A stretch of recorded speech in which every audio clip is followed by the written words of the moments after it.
World leaders, climate experts and activists are meeting in Madrid as global climate change talks kick off. The UN Climate Summit, also known as COP25, will take place over the next 2 weeks. The aim is to come up with a game plan to avoid the most catastrophic impacts of global warming.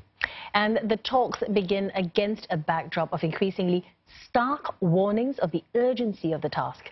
A UN report to be released tomorrow will confirm that the last 5 years were the warmest on record.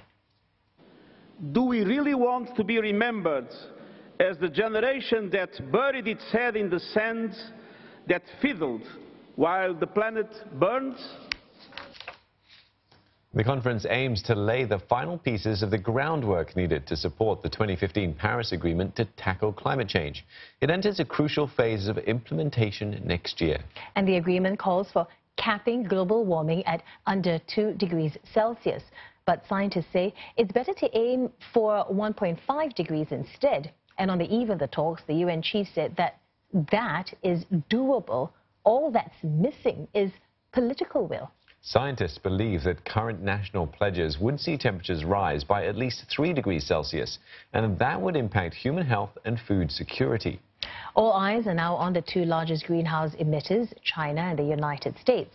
China accounts for about 30% of global carbon emissions, and it is under pressure to do more. But reports suggest China is building new coal power plants with a total capacity of nearly 1,500 gigawatts. That's equal to the entire coal power capacity of the European Union for the next few years.